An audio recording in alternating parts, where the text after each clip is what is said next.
electromagnetic leakage, if you will. And we are seeing that there's a leakage, and we didn't know that their facility was there. Well, obviously, we're going to use electronic intel to assess, well, why are we picking up high levels of electromagnetic radiation in an area that we didn't think was either nuclear capable or what have you, right? So electronic intelligence derived from foreign non-communications, electromagnetic radiation emanating from other than nuclear detonations and radioactive sources.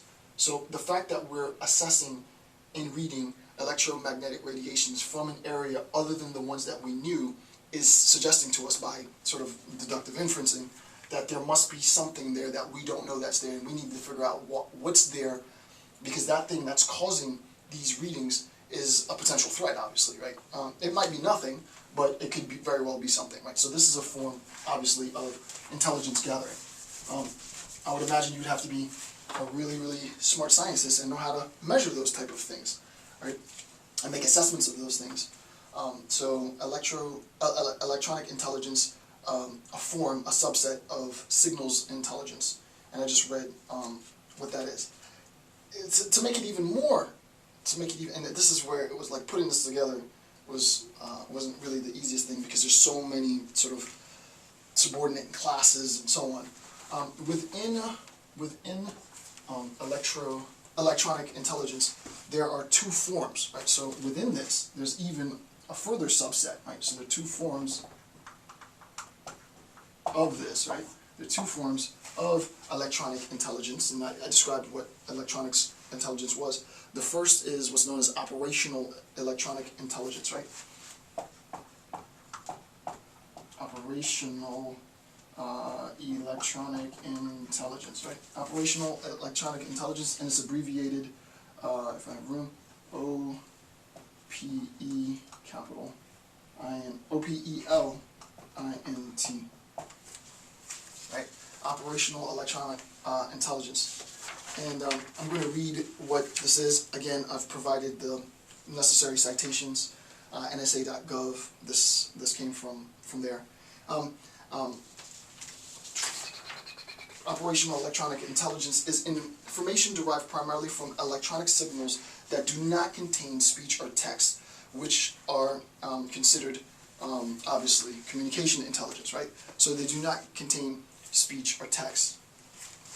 Second would be technical electronic intelligence, TECHNICALELINT,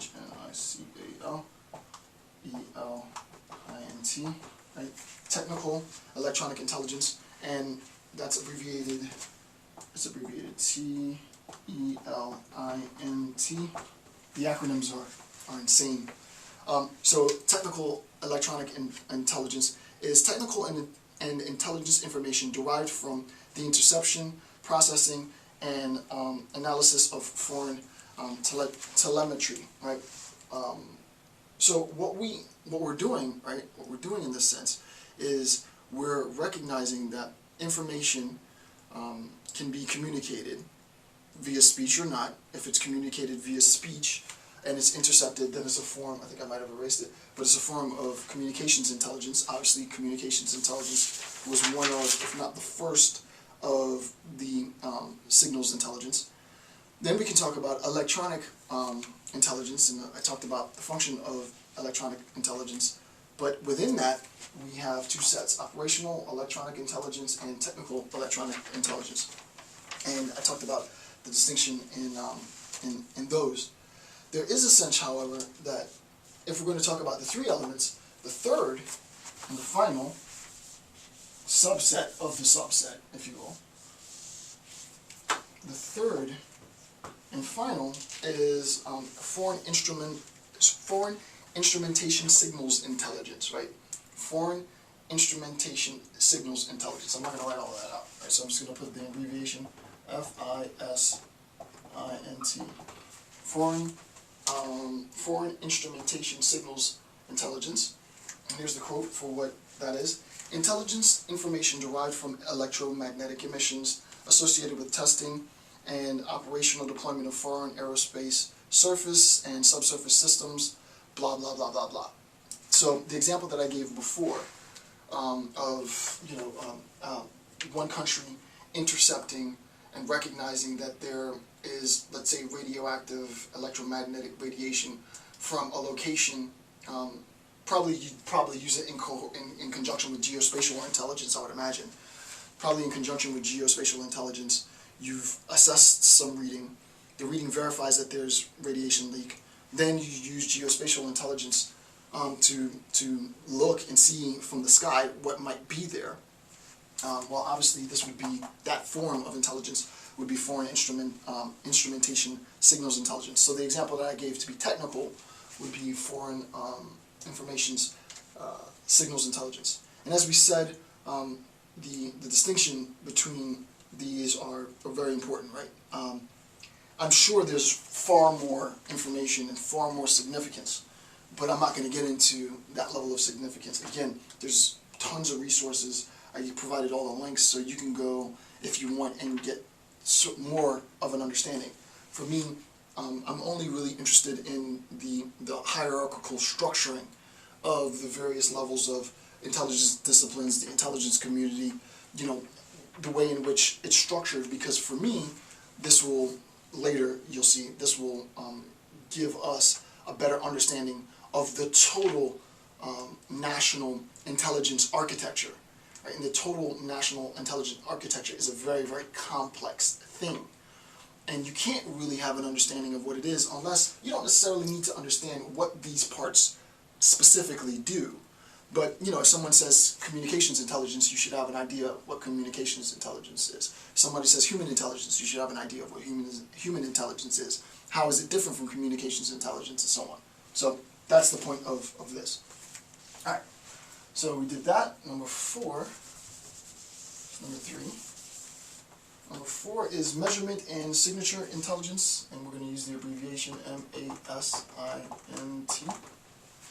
Measurement and signature intelligence, and here's the quote for what that is. Measurement and signature intelligence, MASINT, is technically derived intelligence, excluding traditional imagery and signal intelligence, as I just talked about, which when collected, processed, and analyzed results in intelligence that detects, tracks, identifies, or describes the signatures, right, distinctive characters, signatures, signatures think of as characters of things, of fixed or dynamic target sources. Okay, to be honest with you, that's pretty technical. And I'm sure there's a lot of technical information on how, and I probably should have, now that I think about it, gone and done a little bit of research on examples of signatures, and I might do that. I'm not going to lecture on it now, but the first thing that comes to my mind, all right, let me read this through, because I actually should have expanded this a bit. Measurement and signatures intelligence is technically derived intelligence, excluding traditional imagery and signals intelligence, which is, I understand, which when collected, processed, and analyzed, results in intelligence that detects, right, okay, tracks, identifies, or describes signatures, distinctive characteristics of fixed or dynamic target sources, right? I don't, to be honest with you, really know the relationship between the signature and, I know that the target source would be the source of the signature, but I would imagine there's probably frequencies that have to do with this, or there must be an empirical means of assessing signatures. With respect to signatures, that's actually out of my pay grade. So what I'll do is, I can't lecture on sort of the function of signatures, I'll add it to my notes. It's an info on signatures, SIG, to give a few examples of signatures, because I'm not, to be honest with you, I'm not too comfortable with precisely what these signatures are and how they're assessed. I'm sure there's many, many different ways of assessing. And obviously, theoretically, I can understand that a signature is a consequence of some empirical sort of phenomena, some frequency or something. And because it has this particular frequency, we can create a device to assess that frequency. But I can't think of an example. I'm thinking, I can't think of an example. Maybe missiles might have a particular frequency with which they're launched. I know light does, but I can't think of an example. So I'll find examples of signatures and incorporate it into the discussion of measurement and signature intel, because I should have done that, but I'm just not thinking about that. So, my